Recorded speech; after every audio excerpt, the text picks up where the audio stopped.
Prólogo.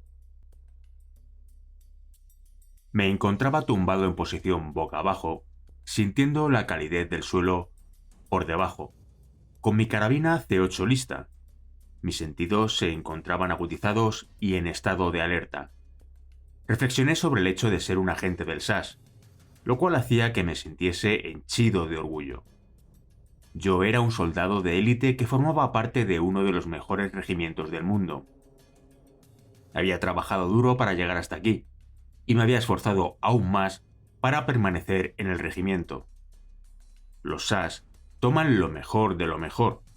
No solo necesitan reclutas de excelencia, sino también soldados que puedan trabajar con un equipo cohesionado y puedan tomar decisiones bajo condiciones estresantes. Había permanecido tumbado en el suelo, cubierto por los rayos del sol y el polvo durante las últimas 3 horas, esperando que llegase la orden. Todo lo que podía divisar desde la vegetación en la que me escondía eran unos pocos árboles y arbustos espinosos que rodeaban un campo recién arado. No se escuchaba nada, excepto un extraño crujido proveniente de los árboles circundantes, mientras la brisa ligeramente cálida aliviaba un poco el calor agobiante que me envolvía. El estar tumbado ahí, a la espera, me había dado mucho tiempo para pensar, tal vez demasiado. Durante el tiempo que había pasado en el regimiento, había aprendido que pensar demasiado es casi tan malo como no pensar en absoluto. Habíamos estado en una rutina dura por 3 días y no podíamos esperar regresar al asunto civilizado. Un baño y una afeitada seguidos de un alimento cocinado. Tan solo contábamos con paquetes de ratas, que es como se le denomina en el ejército a las raciones en cantidades suficientes para hartarnos. Aunque hubiese preferido hamburguesas y frijoles, seguidos de un pudding de chocolate. La rutina dura significa que debes llevar todo lo que necesites contigo y traerlo todo de regreso, incluyendo nuestras propias heces contenidas en bolsas de plástico. En lo personal, me encanta estar en el campo de acción.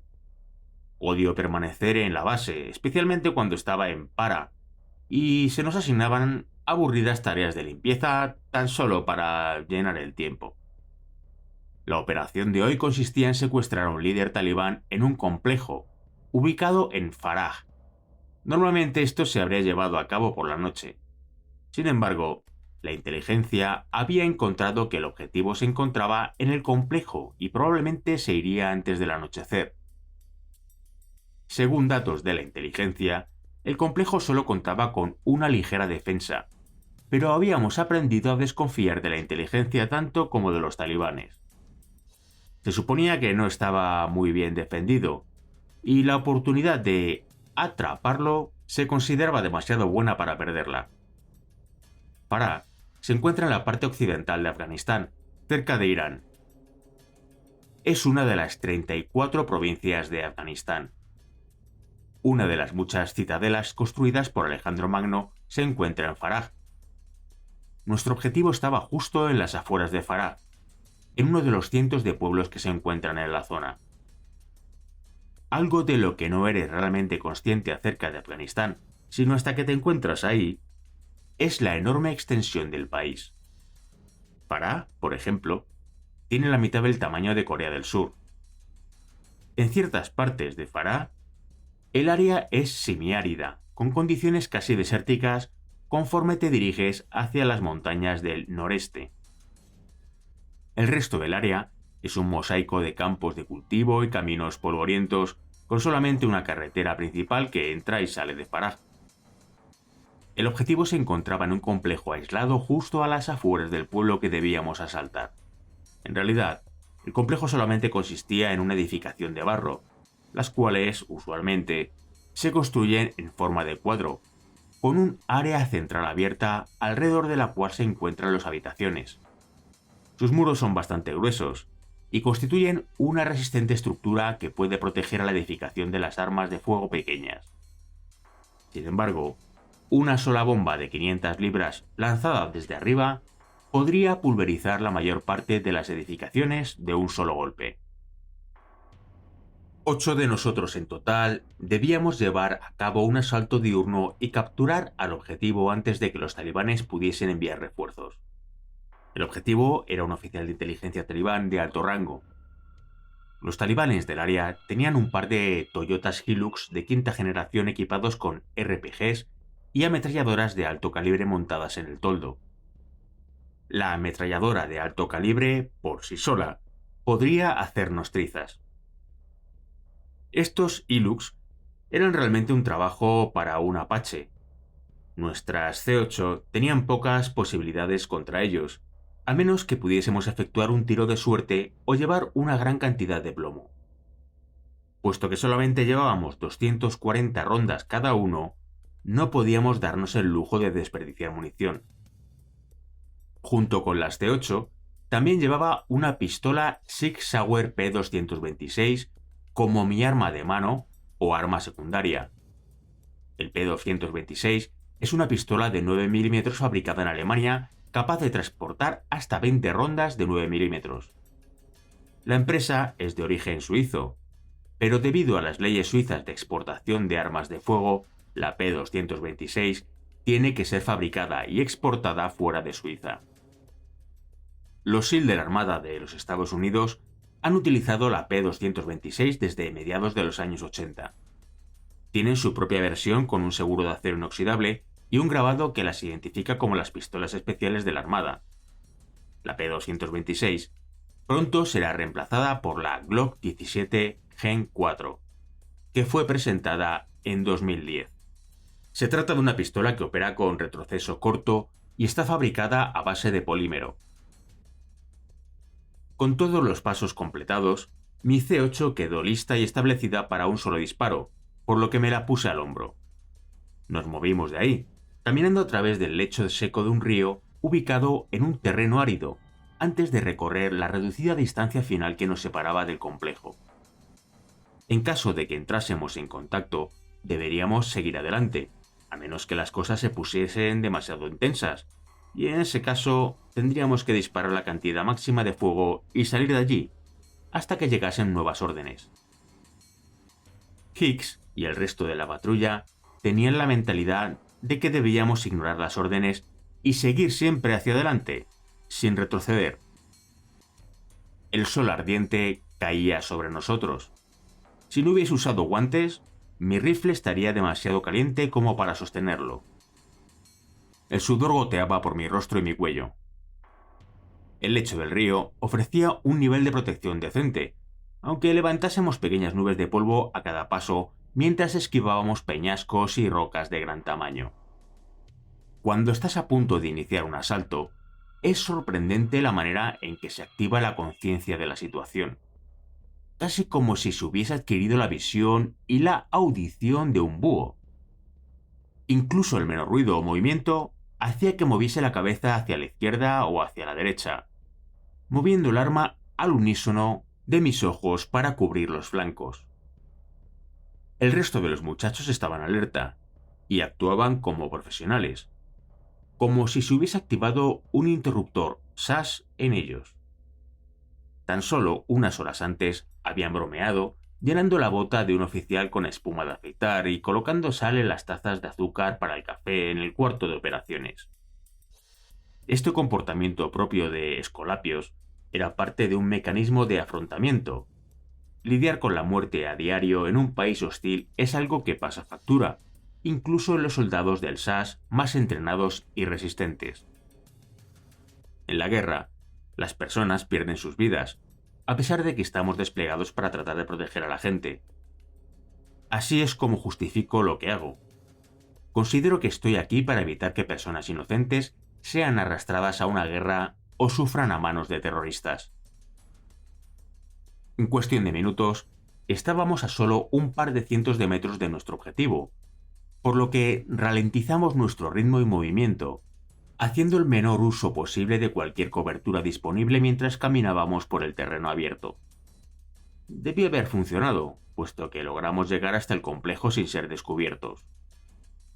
4 de nosotros nos apostamos en una patrulla junto a la entrada del complejo, mientras la otra patrulla se acercaba a la parte trasera. La idea era que 4 de nosotros irrumpiésemos por el frente, mientras que la patrulla en la retaguardia se encargaría de capturar a los talibanes que huyesen, entre los cuales probablemente se encontraría nuestro objetivo. Era una táctica que habíamos usado varias veces antes con buenos resultados. Casi podía sentir como si mi corazón se subiese hasta la garganta y hasta el día de hoy todavía sufro episodios de diarrea antes de cada operación. Quizás mis nervios se apoderan de lo mejor de mí. La parte extraña es que cuando estoy en medio del fragor de la batalla, me quedo firme como una roca y tan solo llevo a cabo mi trabajo, incluso con balas impactando en el suelo a unos centímetros de mí. Mi entrenamiento se activa y realizo mi trabajo como si estuviese en piloto automático, echando mano de manera instintiva de todas mis habilidades y conocimientos. Esa es la verdadera clave para ser un buen soldado: realizar una tarea determinada durante el entrenamiento el suficiente número de veces hasta que se convierte en algo instintivo. Por lo que, al calor de la batalla, no necesitas pensar acerca de la manera en que harás las cosas. Toda la atención está enfocada en el objetivo y su abatimiento. Le dimos a la otra patrulla exactamente 2 minutos para que se colocasen en posición antes de comenzar el asalto. Pasados los 2 minutos, entramos en el complejo, literalmente irrumpiendo a través de la puerta y casi sacando a esta de sus bisagras después de que Higgs le hubiese dado una patada todopoderosa con sus botas del tamaño 13.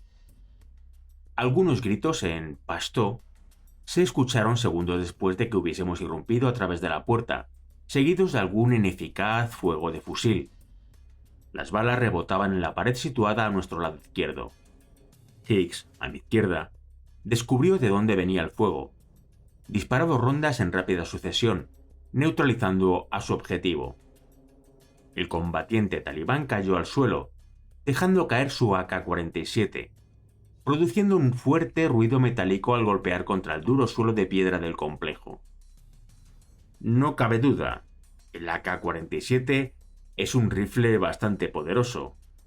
Sus balas pueden pasar a través de una pared de ladrillos como un cuchillo a través de la mantequilla en un rango cercano al mediano.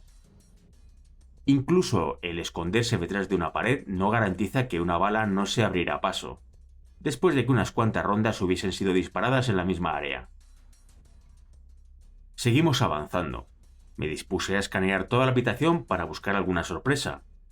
Para entonces, los otros talibanes que ocupaban el complejo habían huido hacia la retaguardia. Conforme se dirigían hacia esta, pude escuchar más gritos, tanto en pashto como en inglés, al tiempo que los demás miembros de la patrulla capturaban a los talibanes que intentaban escapar. Podía escuchar a los muchachos gritando y gruñendo mientras trataban de controlar a los combatientes talibanes, quienes no tenían intención alguna de permanecer quietos. Después de que los miembros del otro equipo pudieran controlar y atar a los talibanes, los colocaron contra la pared para revisarlos y quitarles cualquier arma que guardasen. El problema con un arresto duro, incluso cuando se lleva a cabo con rapidez y eficacia, es que no se puede saber si llevan puesta alguna forma de chaleco suicida. Los combatientes fueron atados rápidamente con cables antes de ser sometidos a revisión. La mayoría de nosotros desearíamos perforarles la cabeza antes de darle la oportunidad de borrarnos a todos del mapa mediante un chaleco suicida. La velocidad con la que corrieron los combatientes talibanes en su huida me preocupó, al igual que a los demás miembros de la patrulla.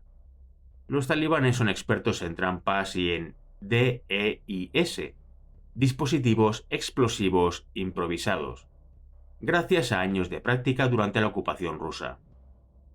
Incluso ahora se han vuelto cada vez más sofisticados en sus técnicas. Decidimos permanecer firmes y esperar hasta que se confirmase que el objetivo había sido capturado. Vigilábamos y escaneábamos constantemente en busca de alguna sorpresa. Los minutos pasaban y la inquietud de Higgs crecía. Decidió moverse unos metros. Dejé que Higgs caminase unos 5 metros hacia el frente antes de seguirlo. Había avanzado un par de metros más cuando de pronto sentí en mi rostro una intensa oleada de calor seguida de una onda de choque. Aquella presión me arrojó hacia atrás a una distancia mayor que la que había avanzado, antes de caer al suelo de manera casi horizontal. Fui incapaz de respirar por algunos segundos y sentía un intenso zumbido en los oídos. Cuando logré incorporarme, me di cuenta de lo que había ocurrido.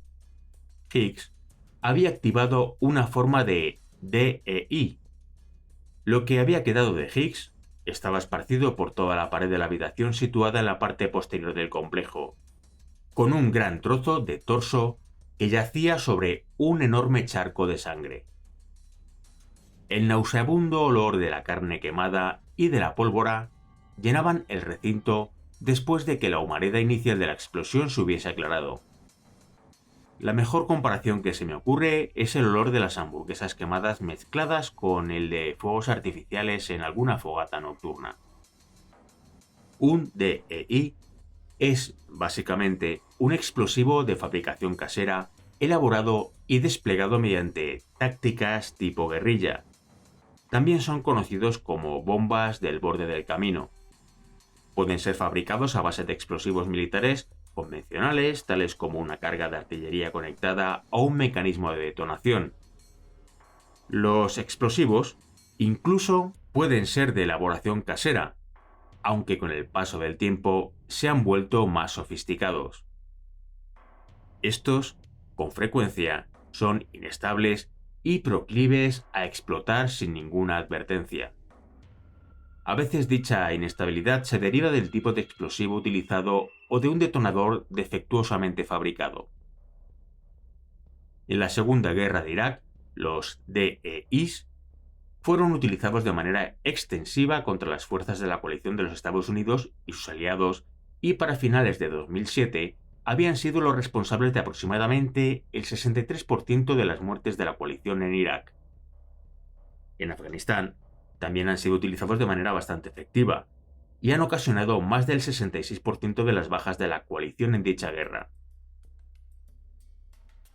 Los miembros de la patrulla que se encontraban en la parte trasera del complejo tenían las manos completamente ocupadas tratando de controlar a los prisioneros, incluso aunque estuviesen atados con cables de plástico. El tiempo resultaba esencial, y necesitábamos salir rápidamente de ahí. Saqué una bolsa para cadáveres y entre Knight y yo comenzamos a llevar a cabo la macabra tarea de recoger con una pala lo más que pudiésemos del cuerpo de Higgs. No había tiempo para recoger todas las piezas individuales, tan solo los trozos grandes de carne y lo que había quedado de la cabeza de Higgs, la cual ahora era una masa sanguinolienta y enmarañada de cabello, dientes y carne. Era probablemente la cosa más difícil y horrenda que había tenido que hacer, encontrándome aún conmocionado y mareado a causa de la explosión.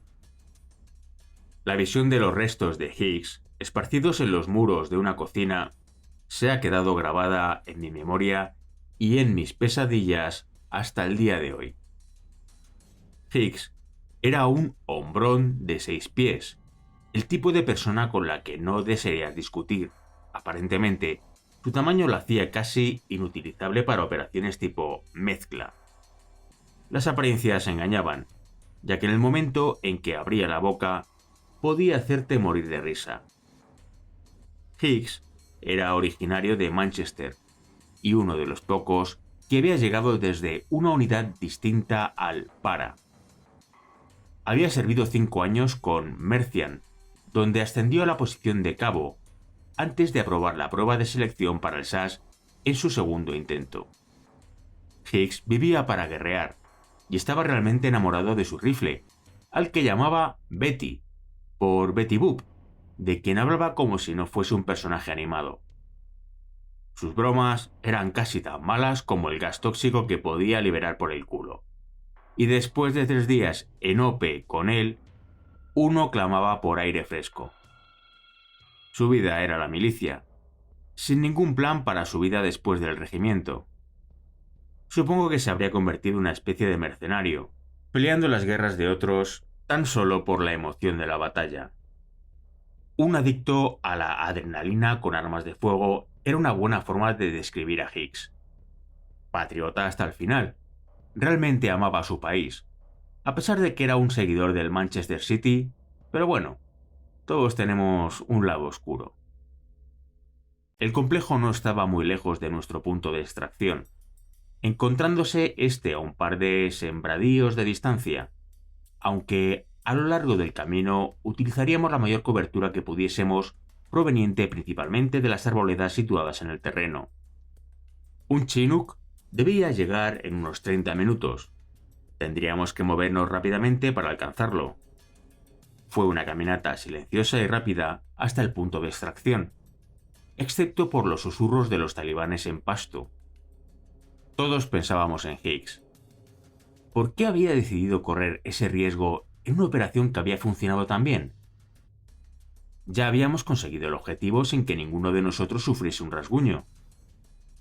Nuestro jefe de patrulla lo resumió así: Hicks, eres un cabrón estúpido.